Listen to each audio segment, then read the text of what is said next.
মনে করো এমন একটা জায়গা যেখানে শহরের কোলাহল নেই, রয়েছে পাথুরে নদীর কলকল শব্দ,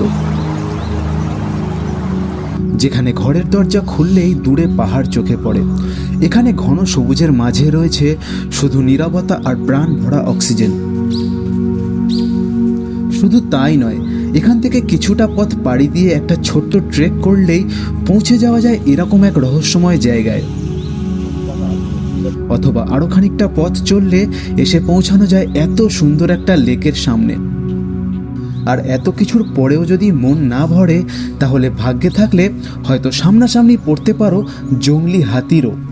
এই যেটা ছিপড়ে ছিপড়ে খড় খড় ব্যাপারটা দেখো, এই ব্যাপারটা কিন্তু গরুর মধ্যে থাকে না। তার মানে এখন আমরা যে জায়গাটায় দাঁড়িয়ে রয়েছি, এই জায়গাটা কিন্তু দেখো পুরো একটা ঘন জঙ্গলের মাঝখানটায়। আর এইরকম জায়গায় কিন্তু তার মানে আজকের হোক বা কালকের হোক হাতি কিন্তু বেরিয়ে এসেছিল, এটাই হচ্ছে তার প্রমাণ। কি ভাবছো এইরকম একটা জায়গার জন্য যেতে হবে উত্তরবঙ্গ? একদমই না। এই জায়গাটি হলো কলকাতা থেকে মাত্র 6 ঘন্টা দূরে পশ্চিমবঙ্গ এবং ঝাড়খণ্ড বর্ডারে অবস্থিত এক আদিবাসী গ্রাম দুয়ারসিনি। দুয়ারসিনি জায়গাটি পড়ছে পশ্চিমবঙ্গের পুরুলিয়া জেলার বাগমুন্ডি ব্লকের মধ্যে।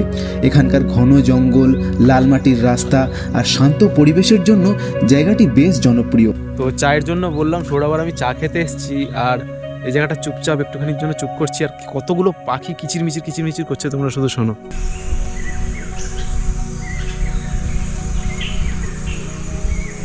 এইরকম একটা নিরিবিলি পরিবেশের মাঝখানে একটা রাত থাকার অভিজ্ঞতা কেমন হয় তা দেখতে আমি আর সৌরভ বেরিয়ে পড়েছিলাম কলকাতা থেকে 260 কিলোমিটার দূরে দুয়ারসিনির উদ্দেশ্যে।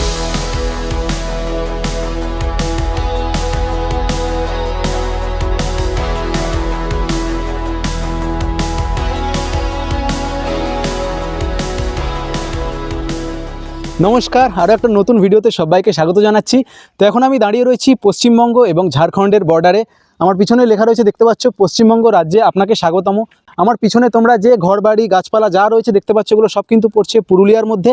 আর আমার ঠিক সামনেই রয়েছে কিন্তু ঝাড়খণ্ড।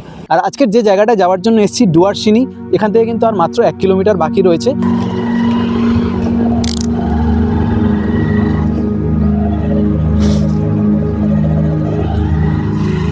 প্রায় 7 ঘন্টায় 300 কিলোমিটার বাইক জার্নি করে যখন আমরা দুয়ারসিনিতে গিয়ে পৌঁছই, তখন ঘড়ি বলছে 1:45। তাই ঠিক করি জায়গাটা ঘুরে দেখতে বেরোনোর আগে ফ্রেশ হয়ে দুপুরের লাঞ্চটা করে নেব। তো স্নান টান করে ফ্রেশ হলাম, আর এখানটায় কিন্তু এসি কটেজও রয়েছে আর ডরমিটারি রয়েছে। ফ্রেশ হয়ে চলে এলাম দুপুরের লাঞ্চ করতে।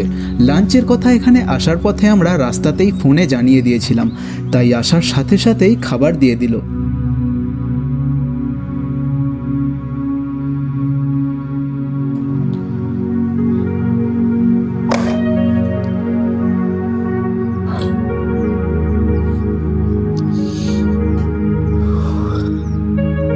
আমরা যে ডরমিটারি রুমটাতে এসে উঠেছি, এই রুমের দরজাটা খুললেই সামনে ওই যে পাহাড়ের রেঞ্জটা দেখা যাচ্ছে, ওটা হচ্ছে দলমা পাহাড়ের রেঞ্জ। এখানটায় যে রিসেপশনে দাদা রয়েছে তিনি বললেন এই ডরমিটারিটার ঠিক পিছনে রয়েছে হচ্ছে মারাংবুড়ু পাহাড়, আর সামনে হচ্ছে দলমা পাহাড়ের রেঞ্জ। তার মানে কিন্তু সামনে কিন্তু ওটা ঝাড়খণ্ডের পাহাড়। মানে সকালবেলা ঘুম থেকে উঠে দরজাটা খুললেই কিন্তু একদম সামনে পাহাড় দেখা যাবে।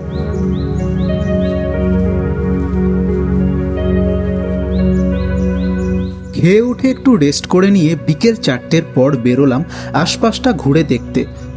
এই যে সবুজ রঙের ঘরগুলো দেখতে পাচ্ছ, এগুলোই হচ্ছে দুয়ারসিনির WBSFDA কটেজ। এইগুলো সম্পর্কে আমি আগামীকাল ডিটেলসে বলবো।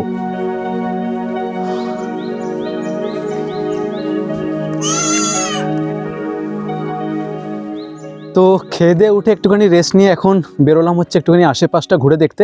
এখন ঘড়িতে বাজে হচ্ছে 4:30, আর এই যে আমি যে জায়গাটা দাঁড়িয়ে রয়েছি, এইদিকে সোজা গেলে হচ্ছে দুয়ারসিনির যে গেট রয়েছে সেই গেটটা। আর আমরা সকালবেলা যখন এসেছি এই দিক থেকে এসেছি, এইদিকে ঘাটশিলা, আর এই যে সোজা রাস্তাটা চলে গেছে এইদিকে, এই রাস্তাটা গেলে হচ্ছে এই দুয়ারসিনির যে বাজার রয়েছে, প্রত্যেক শনিবার করে হচ্ছে একটা এখানে হাট বসে। তো আজকে তো শনিবার নয়, সেই হাটটা আমরা দেখতে পাবো না। তো এখন হচ্ছে সবার আগে যাব এইদিকে, যেদিক থেকে আমরা এসেছি, এখানে একটা পাথুরে নদী রয়েছে, ওই নদীটার পাড়ে যাওয়া যায় কি দেখবো। আর ওখান থেকে ঘুরে এসে তারপর হাটের দিকে যাব। হাটে এমনি হাট না বসুক, কিন্তু বিকেলবেলা এমনি দোকানপাট, চা দোকান বা কি দোকানপাট তো কিছু অবশ্যই নিশ্চয়ই থাকবে, সেই দোকানগুলো একটু দেখতে যাব। এখন বাজে হচ্ছে 4:30, সূর্যাস্ত হতে এখনও সময় রয়েছে। তো আমার পিছনে তোমরা দেখতে পাচ্ছ ওই হচ্ছে পুরো মারাংবুড়ু পাহাড় দেখা যাচ্ছে। আর ওই ঠিক নিচে হচ্ছে আমরা যে ইকো হাটে এসে উঠেছি, যে ইকো ট্যুরিজম। রাস্তার ধারে কিছুক্ষণ বসে তারপর চলে গেলাম নদীর ধারে।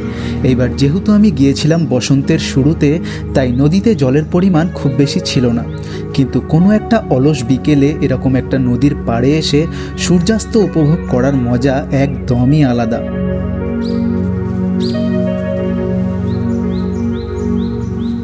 তো এই যে নদীটা রয়েছে, এই নদীটার নাম হচ্ছে সাতগুরুং নদী। আর এখন তোমরা যেরকম দেখতে পাচ্ছ বসন্তকাল, এখন কিন্তু জল খুব বেশি নেই, এমনকি নদীর মাঝখানে এই পাথরগুলো জেগে রয়েছে। কিন্তু বর্ষাকালে এই নদীর জল এতটাই বেড়ে যায়, সামনে যে তোমরা লক গেট দেখতে পাচ্ছ, এই লক গেট কিন্তু ছাপিয়ে উঠে যায়। এমনকি সামনে যে রাস্তা রয়েছে, যে রাস্তা দিয়ে আমরা এলাম, সেই রাস্তাতেও কিন্তু জল উঠে যায়। যাই হোক, সন্ধে হবার আগে আমাদের বাজারটা একটু দেখতে হবে, তাই আমরা হাঁটা দিলাম বাজারের উদ্দেশ্যে। যাওয়ার পথে চোখে পড়ল রাস্তার ধারে খড়ের চালের নিচে কিছু একটা বিক্রি হচ্ছে। বুঝতে পারছো কিছু? মহুয়া। আচ্ছা, এই মহুয়াটা কি কোনো গাছের রস? কি গাছের রস? বসছি একটু। হ্যাঁ, না, কত করে গ্লাস বিক্রি করছেন? কত করে গ্লাস? 10 টাকা। আচ্ছা, এই হচ্ছে মহুয়া। আসলে ওটা কি ছিল সেটা আমি বুঝতে পারিনি, আর তার কারণ হলো ওদের ভাষা, যেটা আমার কাছে স্পষ্ট নয়। তবে এখান থেকে একটা জিনিস তো স্পষ্টই বোঝা যায়, এখানকার আদিবাসী মানুষদের জীবনযাত্রা কতটা কঠিন। তারপর বাজারে ঢোকার মুখেই রাস্তার ডান দিকে চোখে পড়ল একটা ছোট্ট মন্দির। তো এইটা হচ্ছে দুয়ারসিনী মায়ের মন্দির। এই গ্রামের বলতে পারো স্থানীয় বিশ্বাস এই মায়ের মন্দির। এখানে কিন্তু ভিতরে কোনো মূর্তি নেই, কোনো ফটোও নেই, ভিতরে কিন্তু একটা পাথরকেই সম্ভবত পুজো করা হয়। পাথরটা হচ্ছে ঢাকা দেওয়া রয়েছে। তো আমাদের যে ইকো কটেজটা ছিল, সেই কটেজের কাছ থেকে এই বাজারটা হেঁটে আসতে কিন্তু মাত্র 10 মিনিট মতো সময় লাগলো। আর যেমনটা তোমাদের বললাম, আজকে যেহেতু শনিবার নয়, তাই কিন্তু এখানটায় ভালোভাবে হাট বসেনি, কিন্তু টুকটাক দোকানপাট খোলা রয়েছে। দেখতে পাচ্ছ এই জায়গাটাই হচ্ছে মেন হাটটা বসে। এদিকে একটা দোকান রয়েছে, এই হচ্ছে সামনে মায়ের মন্দিরটা, আর মন্দিরের কিন্তু একদম সামনেই রয়েছে দেখতে পাচ্ছ এই বাজার। তো এই বাজারটার কাছে এসে পাশ থেকে কিন্তু জলের ভালোই আওয়াজ পাচ্ছিলাম। তারপর একটা রাস্তা ঢুকে গেছে ভিতরের দিকে, এসে কিন্তু দেখলাম এখানে একটা ছোট্ট পুল মতো রয়েছে, আর পুলের নিচ থেকে কিন্তু বেশ ভালোই জোরে কিন্তু জল এখান থেকে মানে যাচ্ছে। নিচে কিন্তু নেমেও যাওয়া যাবে। চলো নিচে নেমে গিয়ে জায়গাটা তোমাদেরকে দেখাচ্ছি। দারুণ জলের আওয়াজ আসছে।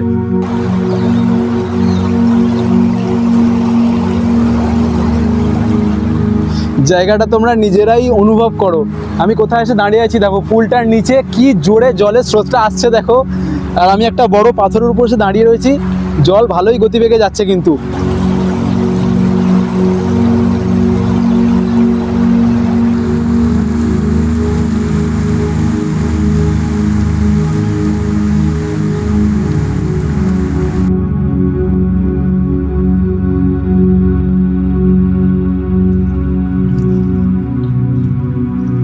এটা কি স্কুল ছিল নাকি দিদি?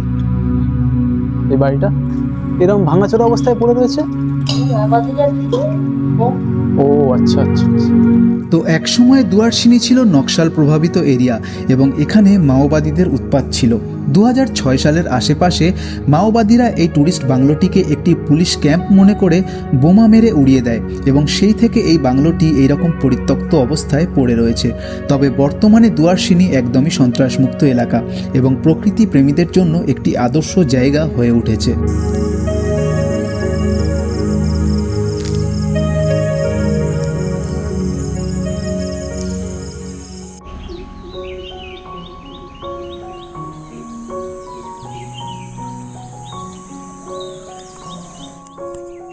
গতকাল যখন আমরা এখানে এসেছিলাম তখন দুপুর, কিন্তু আজকে সকালে ঘুম থেকে উঠে দরজা খুলে বাইরে আসতেই এই জায়গাটার আসল সৌন্দর্য চোখে পড়ল। কি সুন্দর মায়াবী হয়ে উঠেছে চারিদিকটা। কুয়াশার জন্য দূরের দলমা পাহাড় বোঝাই যাচ্ছে না। ওকে, গুড মর্নিং। কাল রাত্রিবেলা এই জায়গাটা পরিবেশটা যতটা একটা গা ছমছমে ব্যাপার ছিল, একটা ভয় ভয় ব্যাপার ছিল, এখন কিন্তু সকালবেলা দরজা খুলে বেরোনোর সাথে সাথে পরিবেশটা ঠিক ততটাই মায়াবী লাগছে। চারিদিকে কুয়াশায় ঢেকে রয়েছে, হালকা হালকা পাখির ডাক, কিচিরমিচির, দারুণ সুন্দর লাগছে। আমাদের ঘরের দরজাটা খুললেই কিন্তু কালকের ঘরের ভিতরে বিছানায় বসে বসে সামনে দলমার রেঞ্জটা চোখে পড়ছিল। এখন কিন্তু কুয়াশায় পুরো ঢেকে রয়েছে, কিচ্ছু চোখে পড়ছে না। আর এই পিছনে যেটা উঠে গেছে দেখছো, এটা কিন্তু পিছনে মারাংবুড়ু পাহাড়। কালকেরও তোমাদের বলেছি, মানে একরকম মারাংবুড়ু পাহাড় নিচে নেমে এসছে, আর ওই পাহাড়ের ঢালে কিন্তু এই প্রপার্টিটা রয়েছে। পিছনে ফেন্সিং করা রয়েছে, পিছনে ডান দিকে পুরোটা ফেন্সিং করা রয়েছে। আর এখানটায় কিন্তু বিশেষ বন্য জন্তু জানোয়ারের উপদ্রব নেই, কিন্তু কালকে রাত্রিবেলা ডিনার করার সময় কিচেন থেকে একটা দাদা বলছিল যে এখানে নাকি হাতি দেখা যায়। যেহেতু আশেপাশে জঙ্গলে এলিফ্যান্ট করিডোর রয়েছে, রাস্তায় বেশ কয়েক জায়গায় লেখাও ছিল, তো মাঝে মধ্যে নাকি হাতি বেরিয়ে আসে। ইভেন 5-6 মাস আগে নাকি এই প্রপার্টিটার ভিতরেও নাকি হাতি ঢুকে এসেছিল। এই ডরমিটারির পাশে ডান দিক থেকে বলছিল এদিক থেকে কোথা থেকে হাতি বেরিয়ে এসেছিলো। তো চায়ের জন্য বললাম, সৌরভ আর আমি চা খেতে এসেছি, আর এই জায়গাটা চুপচাপ একটুখানির জন্য চুপ করছি, আর কতগুলো পাখি কিচিরমিচির করছে, তোমরা শুধু শোনো।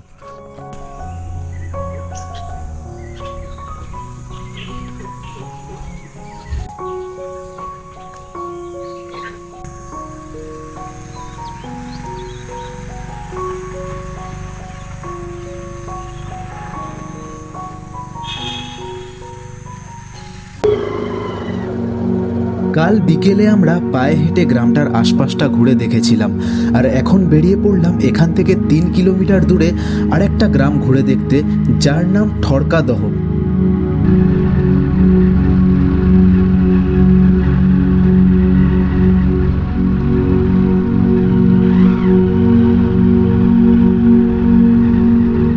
দুধারে ঘন জঙ্গল আর দূরে পাহাড় দেখতে দেখতে যেন একটা অন্য ল্যান্ডস্কেপ শুরু হয়ে গেল।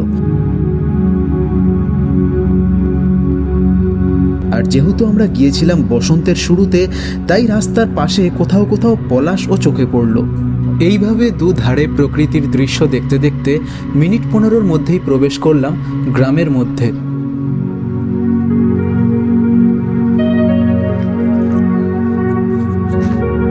তো এখন আমি এই ঠরকাদহ গ্রামটার মধ্যেই রয়েছি, আর এখানে কিন্তু হঠাৎ করে চোখে পড়লো একটা স্কুল। দেখো, এই স্কুলটা কিন্তু এখনো খোলেনি, তবে দুটো বাচ্চা বসে রয়েছে ওখানটায়, কি দারুণ। দেখো, এখানে কিন্তু হঠাৎ করে স্কুলটা চোখে পড়লো, ঠরকাদহ প্রাথমিক বিদ্যালয়। 1971 সালে স্থাপিত হয়েছে স্কুলটা।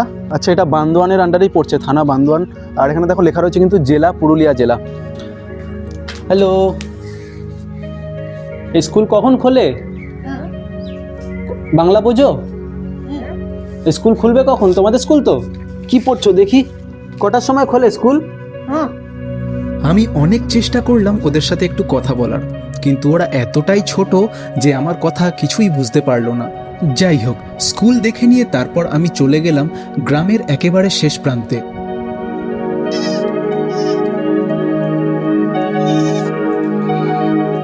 তো এই যে ঠরকাদহ গ্রামটা, আমার মনে হচ্ছে এই গ্রামের শেষ বাড়ি হচ্ছে এইটা, কারণ এই পাশে কিন্তু আর কোনো ঘর বাড়ি নেই। আর এই যে ঢালাই করা রাস্তাটা আছে, এই ঢালাই রাস্তাটাও কিন্তু শেষ হয়ে যাচ্ছে। আর এই বাড়িটা তোমরা দেখতে পাচ্ছ, কত সুন্দর মাটির বাড়ি, অথচ কত সুন্দর কালারফুল। আর এখানে গরু বাঁধা রয়েছে, আর ভিতরে কিন্তু উঠোন মতো রয়েছে। চলো দেখি বাড়ির ভিতরটা গিয়ে একটু দেখে আসি, কেউ যদি থাকে ভিতরটা কেমন একটু দেখে আসি। তো বাড়ির ভিতরে কিন্তু কিছু বোঝা যাচ্ছে না, এখানে একটা দরজা দেওয়া রয়েছে। আমার সব থেকে যেটা ভালো লাগলো, বাড়ির বাইরে মানে কালারটা দেখো কি দারুণ, কিন্তু এখানটায় ডিজাইন করে কালার, মানে মাটির বাড়ি বলে যে এরকম কোনো ব্যাপার নেই। কিন্তু এখানে সামনে কিন্তু ঢেঁকিও রয়েছে ধান ভাঙার জন্য। এখানটা একটা দাদার সাথে কথা হলো, সে আমাদের বলল এই যে পাহাড় তোমরা দেখতে পাচ্ছ, এই পাহাড়ের রেঞ্জ কিন্তু আমাদের মানে ডুয়ার্সিনির যে ডরমিটারি রুম সে তার ভিতর থেকেও দেখা যাচ্ছিল। আর দাদাটা বলল যে এই পাহাড়টা ঝাড়খণ্ডের মধ্যেই পড়ছে, আর আমরা এখন দাঁড়িয়ে রয়েছি ওয়েস্ট বেঙ্গলে, মানে পুরুলিয়ার মধ্যে।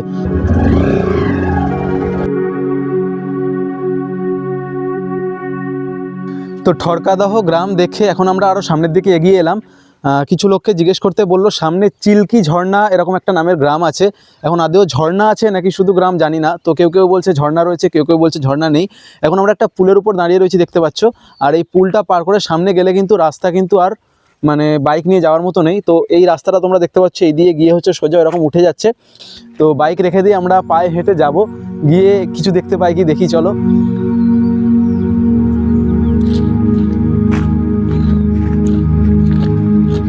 দারুণ হাওয়া হচ্ছে, কিন্তু গাছের পাতাগুলো খসে খসে পড়ছে, আওয়াজ হচ্ছে। সামনে কিছু দূর গিয়েও আমরা বিশেষ কিছু দেখতে পেলাম না, তাই ফিরে চলে এলাম আমাদের হোমস্টেতে।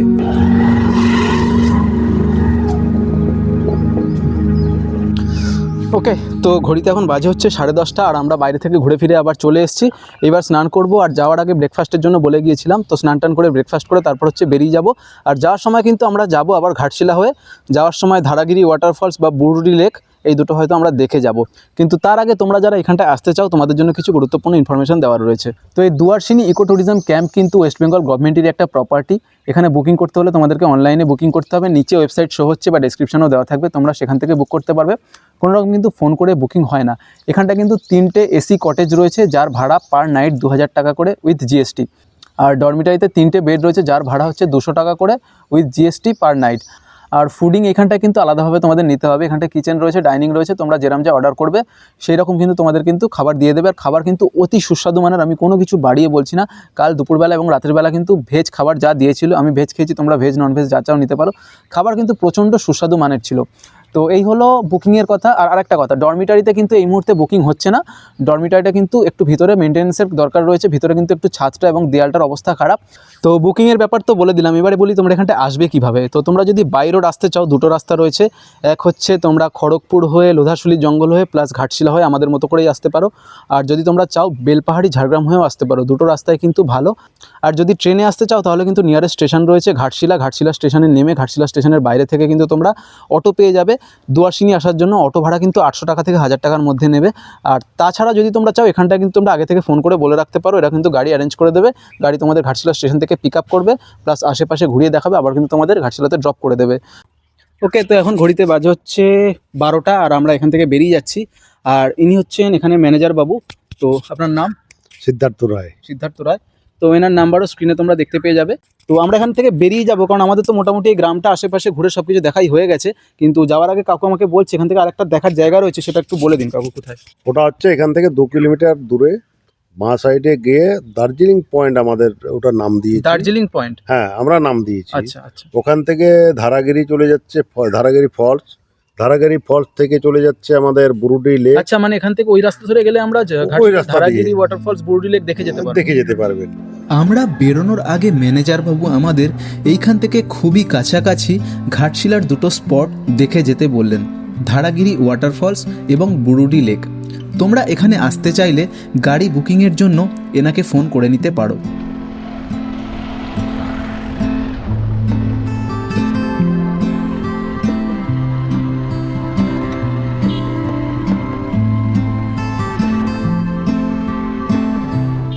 দুয়ারসিনি থেকে বেরোনোর সময় ম্যানেজার বাবু বলে দিয়েছিল ধারাগিরি যাওয়ার পথে আম্বেরা নামের একটা গ্রাম পড়বে, যেখানে খুব সুন্দর একটা ভিউ পয়েন্ট রয়েছে, স্থানীয় ভাষায় যেটাকে ওরা দার্জিলিং পয়েন্ট বলে।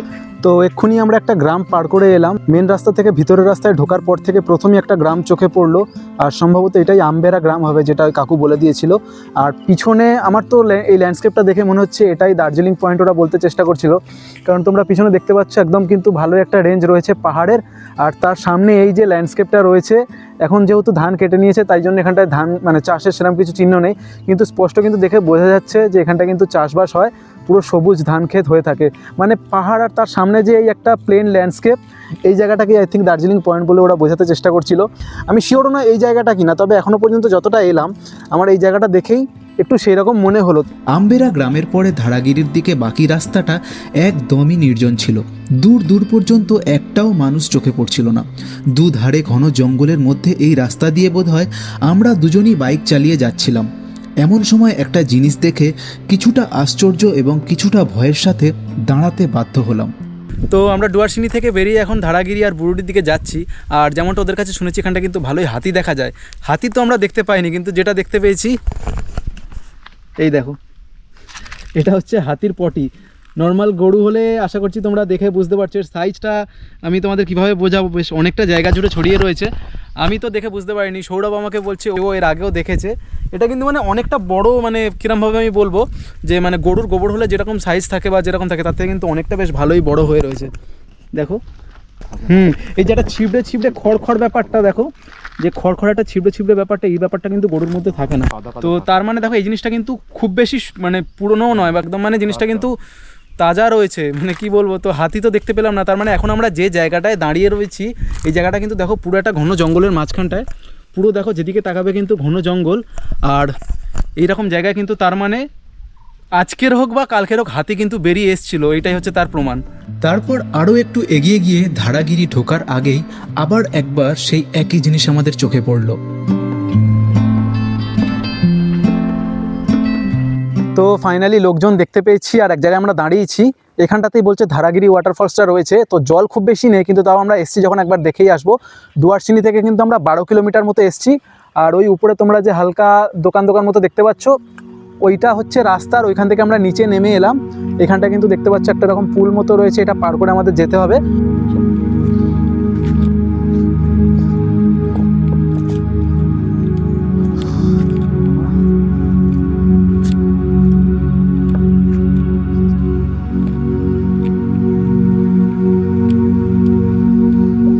ধারাগিরি ওয়াটারফলস ঘাটশিলার পপুলার ট্যুরিস্ট স্পটগুলোর মধ্যে একটি।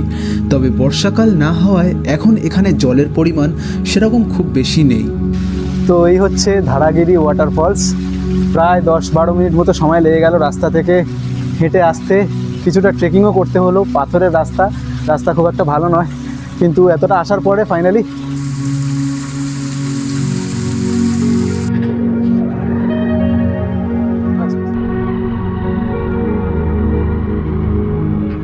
ধারাগিরি দেখে আমরা বেরিয়ে পড়লাম আমাদের এই ট্রিপের শেষ গন্তব্য এবং ঘাটশিলার অন্যতম ট্যুরিস্ট আকর্ষণ বুরুডি লেকের দিকে।